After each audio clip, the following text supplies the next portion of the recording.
Era baru bagi para petani Indonesia menggunakan pupuk organik. Indonesia, yang terkenal dengan tanahnya yang subur, berada di ambang revolusi pertanian. Presiden Prabowo Subianto telah mengambil langkah berani menuju praktik pertanian berkelanjutan. Pada tanggal 30 Januari 2025, beliau menandatangani Peraturan Presiden Nomor 6 yang memperluas subsidi pupuk untuk memasukkan pupuk organik.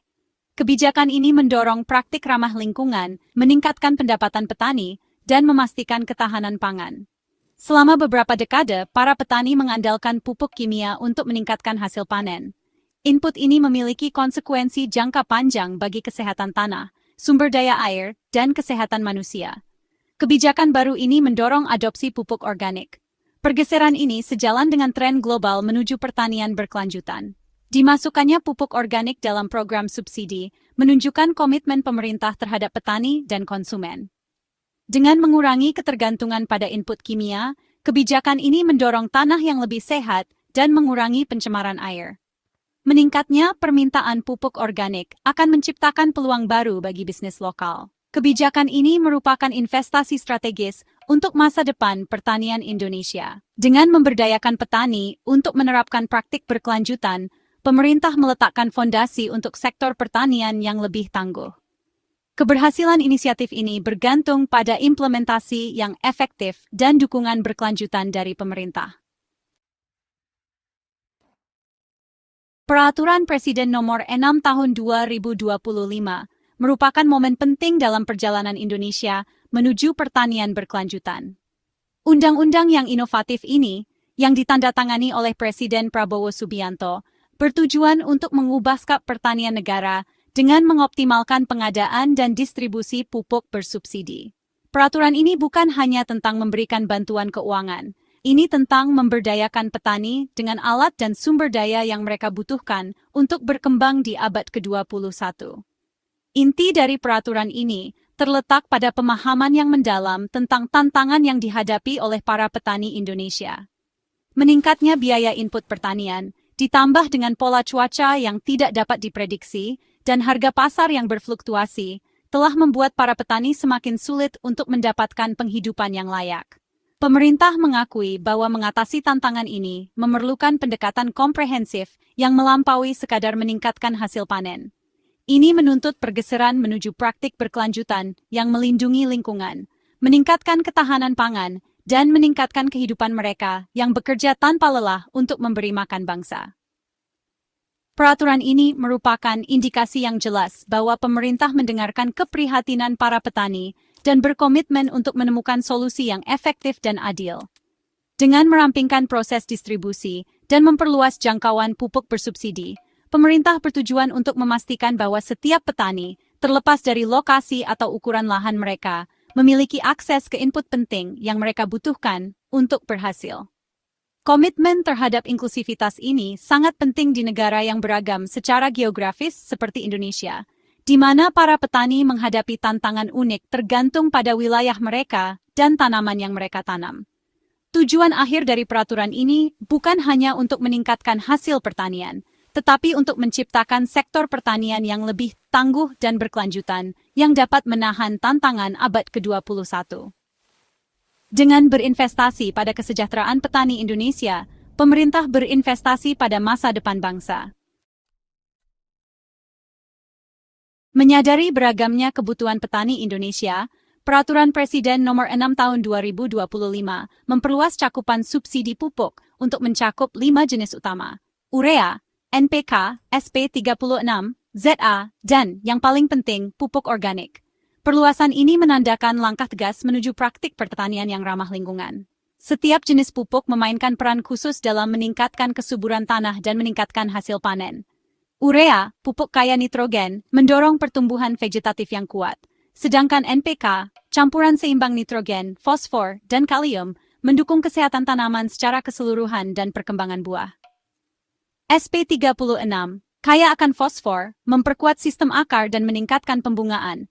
Sedangkan ZA yang mengandung nitrogen dan sulfur, meningkatkan penyerap nitrogen dan kandungan protein dalam tanaman. Dimasukkannya pupuk organik menandai perubahan signifikan dari praktik masa lalu, mendorong petani untuk mengadopsi solusi berkelanjutan yang menyuburkan tanah dan mengurangi ketergantungan pada input kimia.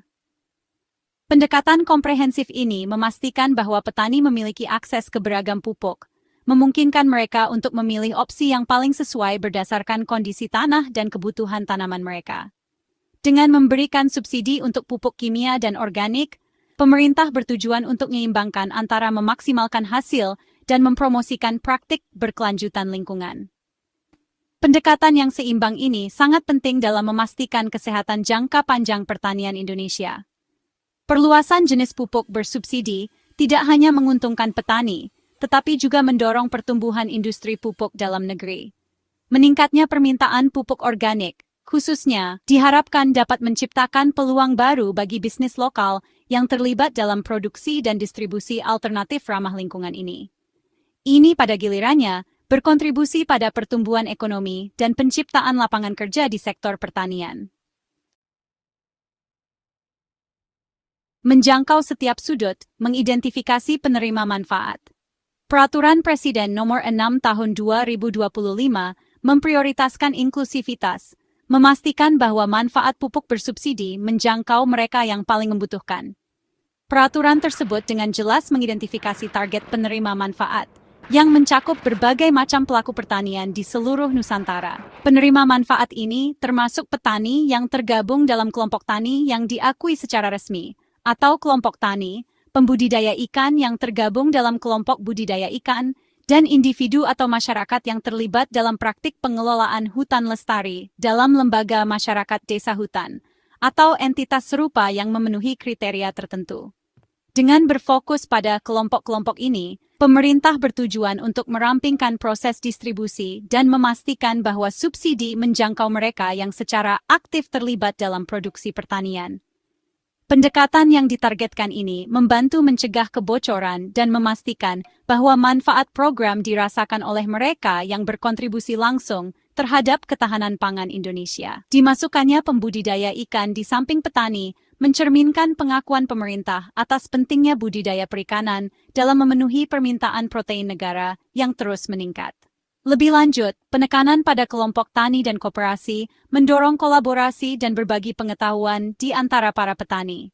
Ini menumbuhkan rasa kebersamaan dan memberdayakan petani untuk bersama-sama mengatasi tantangan dan mengadopsi praktik terbaik. Fokus pemerintah pada lembaga masyarakat desa hutan menyoroti keterkaitan antara pertanian dan kehutanan, serta mempromosikan praktik pengelolaan lahan yang berkelanjutan.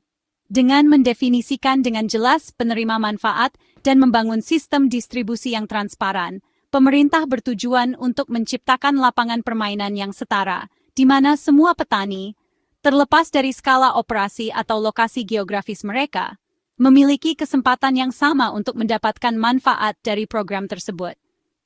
Komitmen terhadap keadilan dan transparansi ini sangat penting dalam membangun kepercayaan antara pemerintah dan masyarakat pertanian. Mesin yang berjalan lancar, menerapkan program subsidi. Keberhasilan Peraturan Presiden Nomor 6 2025 bergantung pada efektivitas implementasinya. Peraturan tersebut menguraikan proses yang terdefinisi dengan baik untuk menentukan alokasi dan distribusi pupuk bersubsidi, memastikan transparansi dan akuntabilitas di setiap tahap. Prosesnya dimulai dengan identifikasi target penerima, termasuk kelompok tani, kelompok pembudidaya ikan, dan masyarakat desa hutan. Setelah penerima manfaat diidentifikasi, pemerintah menentukan jenis pupuk tertentu yang akan disubsidi, dengan mempertimbangkan kebutuhan berbagai daerah dan pola tanam. Jumlah pupuk bersubsidi yang dialokasikan untuk setiap penerima manfaat ditentukan berdasarkan faktor-faktor seperti ukuran lahan, luas tanam, dan riwayat penggunaan pupuk. Pendekatan berbasis data ini memastikan bahwa alokasi adil dan memenuhi kebutuhan aktual petani. Pemerintah juga menetapkan jadwal yang jelas untuk pengadaan dan distribusi pupuk, memastikan bahwa petani menerima input yang mereka butuhkan pada waktu yang tepat untuk pertumbuhan tanaman yang optimal. Untuk memantau efektivitas program dan mencegah kebocoran, pemerintah telah menerapkan sistem pemantauan dan evaluasi yang kuat. Sistem ini melibatkan inspeksi rutin terhadap titik distribusi pupuk, verifikasi data penerima manfaat, dan pelacakan penggunaan pupuk. Pemerintah juga mendorong umpan balik dari petani dan pemangku kepentingan lainnya untuk mengidentifikasi hambatan atau area yang perlu ditingkatkan dalam proses implementasi.